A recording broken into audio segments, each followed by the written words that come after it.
Righty, so that was Inner Outlines with Good For Me. That's up on YouTube. I don't think they have it on Spotify yet. It will be on their forthcoming next album that they're recording right now. They're still in the studio with Kevin, which you know Kevin. You like Yes. Kevin. Kevin Gates is a very talented dude.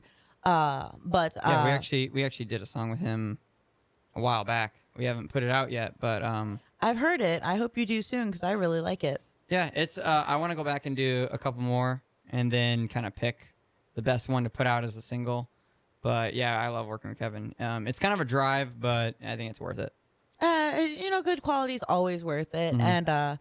And I don't know. I've not met the man. I know a lot of people that have worked with him, and I've heard nothing but good things. So, while we were sitting there talking, while that was playing, you were talking about your you realized like you were thinking last night about what inspired you to kind of get into playing music and performing more or less. So. Yeah. I was actually I smiled when you named the album. Well, up until I think like sixth grade, I was one of those kids that just kind of listened to the radio, like pop music and stuff, like Black Eyed Peas and all that stuff that was like really popular back in the day. And then one of the first real bands I got into that got me into the whole band thing was All American Rejects. Like that album, Move Along, came out when I was in seventh grade.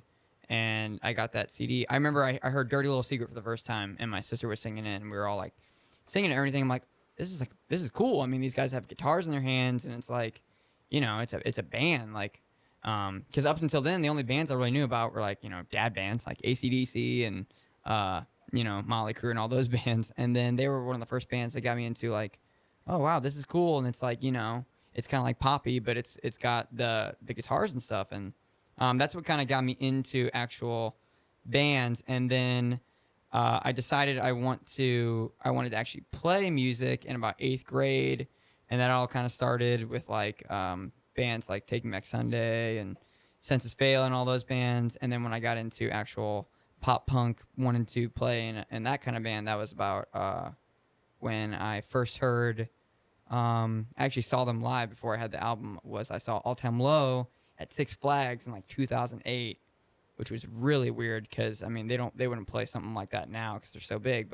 And then I had So Wrong It's Right, and that was just like, oh my gosh, I want to play this music. I want to be in a band. Like that was the moment when I knew like this is what I want to do. Right. And it's cool. Like, and going back to saying, like you said, you saw him at Six Flags is weird. You never see that now. Yeah. I stress to a lot of people, especially a lot of younger people, because I'm a little older.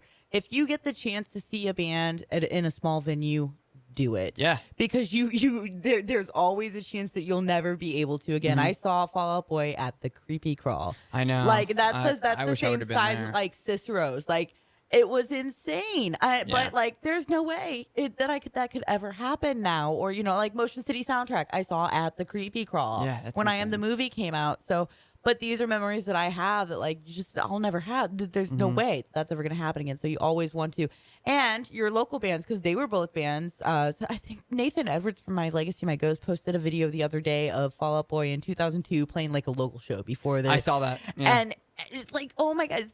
That could be you or It's Inner insane. Outlines or For Me. You never know what's going to happen. So if you can go to a show, if you can buy a ticket, especially the local ones because they're cheap, do it and go, because you never know that you someday you might be able to say, hey, remember when I saw blah, blah, blah with 12 other people, in an empty room, and look at them playing at it's Riverport insane. now, or not Riverport, what's it called now? Hollywood? Yeah. Yeah. God, they change the name all the time. But so. yeah, I'm old. I still so call it's it UMB every once in a while. Really? Bank Pavilion. Yeah. Yeah. See, it was like Riverport when I was growing First up. concert was Warped Tour at Warped Tour 06 at UMB Bank Pavilion. That was the last Warped Tour I went to. Are you serious? I get heat stroke. Yeah, I get really hot too. I don't like the heat very much. The last 3 I went to, I was taken out by ambulance, whether I wanted to be or wow. not, because like I would get so sick, so I just stopped trying. Yeah, I don't do good in hot weather with my pale skin and my It's, reddish it's, hair. I don't know what my deal is. I just get overheated real easy. Yep. But yeah, no, the local bands and stuff, they're really important, and small shows.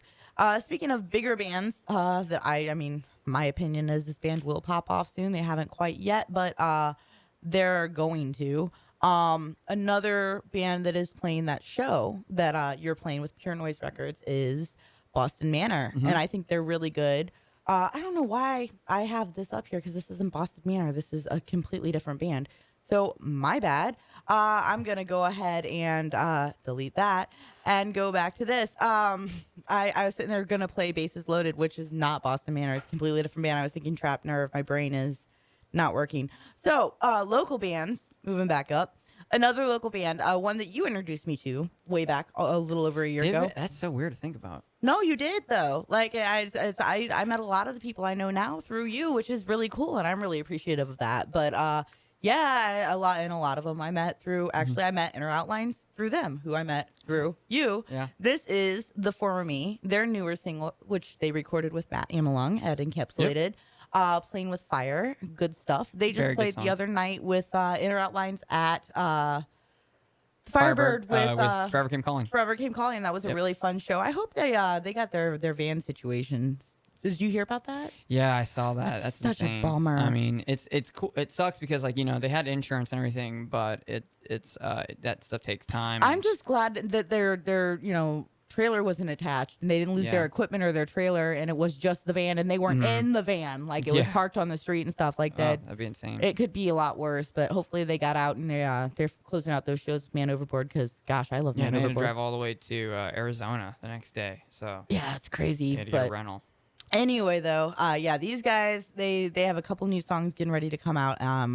All very very good. They played a bunch of the new ones the other night, and I was blown away. Disquiet, so good. Disquiet. I am looking so forward to that song because that really touched me. But this is The Former Me with Playing with Fire, and then we'll be back for another acoustic song with Zach Shaw from The Weekend Routine.